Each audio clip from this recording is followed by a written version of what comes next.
જય Shri Krishna. Welcome to our my new vlog. બધા કેમ છો? આઈ હોપ બધા મજામાં હશો અને હું પણ મજામાં છું.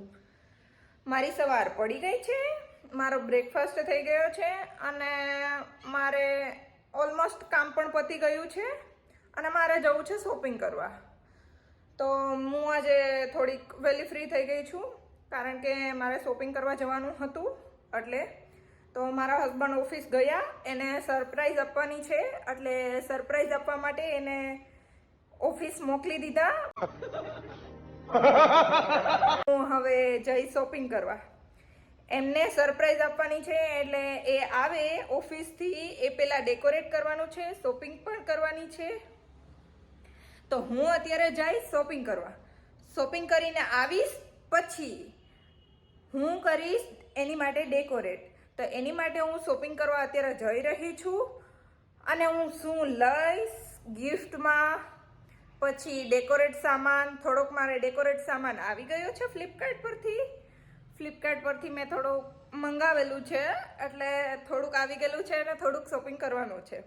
તો હું શોપિંગ કરવા જઈશ, પછી શોપિંગ કરીને આવીશ, પછી ડેકોરેટ કરીશ. તો એની માટે બ્લોગ પર બન્યા રહેજો. ચલો ગાઈસ, હું શોપિંગ કરવા જઈ રહી છું અને શોપિંગ કરવા જઈશ ત્યારે શું શોપિંગ કરીશ એ તમને લોકોને બતાવીશ.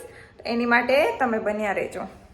શોપિંગ કરવા જતા પહેલા મંદિરે દર્શન કરતા જઈએ. ચાલો.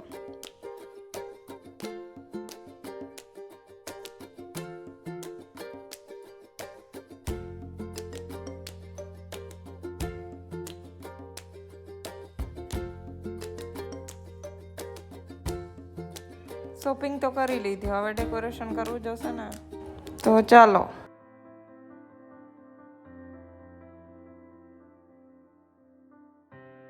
હેલો ગાઈસ, તો મારું ડેકોરેશન થઈ ગયું છે. સોરી ગાઈસ, મારાથી શૂટ ન થયું કારણ કે બહુ બધું કામ હતું. એટલે પહેલી વખત હું આ કરતી હતી ડેકોરેટ, તો હું ખુદ કન્ફ્યુઝ હતી એટલે હું કરવામાં શૂટ ન કરી શકી. એની માટે સોરી. ફાઇનલી મારું ડેકોરેશન થઈ ગયું છે.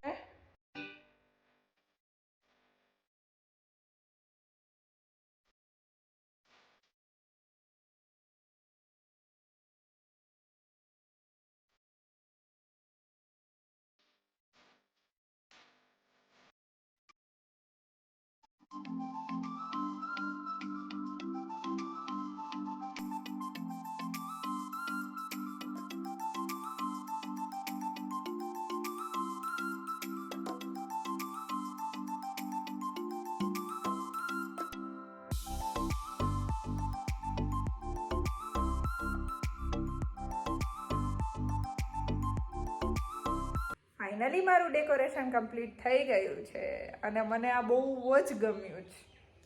તમે જોઈ શકો છો કેટલું મસ્ત છે. તો મારા હસબન્ડ હવે ઓફિસથી ઘરે આવી રહ્યા હશે. ફાઇનલી મારા હસબન્ડ આવી રહ્યા છે. જોઈએ હવે એનો રિએક્શન કેવો હશે. તો ચલો એને સરપ્રાઈઝ દઈએ.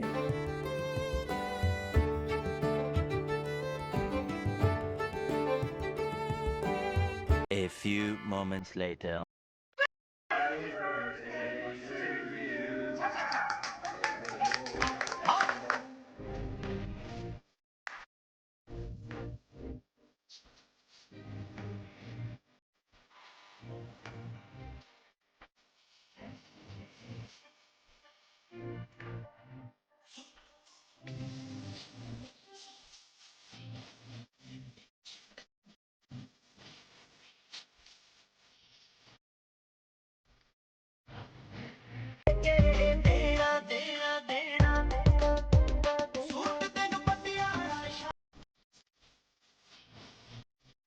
The next day.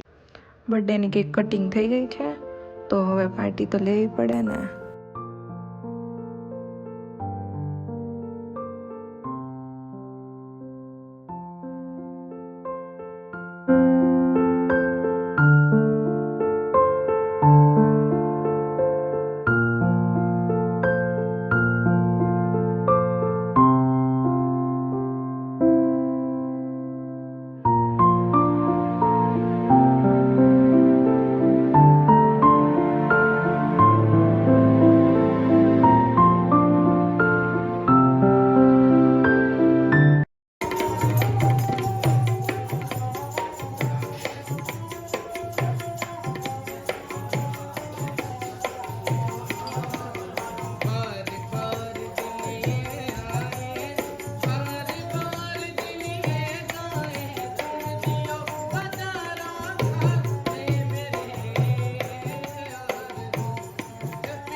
જમીને નીકળી ગયા અને પછી વિચારતા હતા કે કઈ બાજુ જઈએ, તો અમે આવ્યા છીએ જુબલી પાર્ક.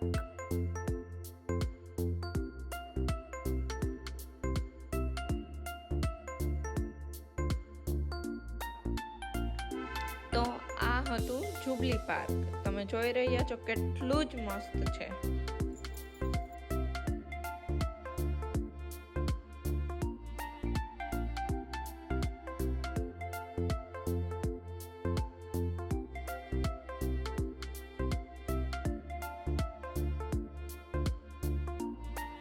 સાંજ પડી ગઈ છે, અમે પણ ઘરે પહોંચી ગયા છીએ. અમે આજે બહુ એન્જોય કર્યું છે. જો તમને વ્લોગ ગમ્યો હોય તો લાઈક, શેર અને સબસ્ક્રાઈબ કરો. ચાલો બાય બાય.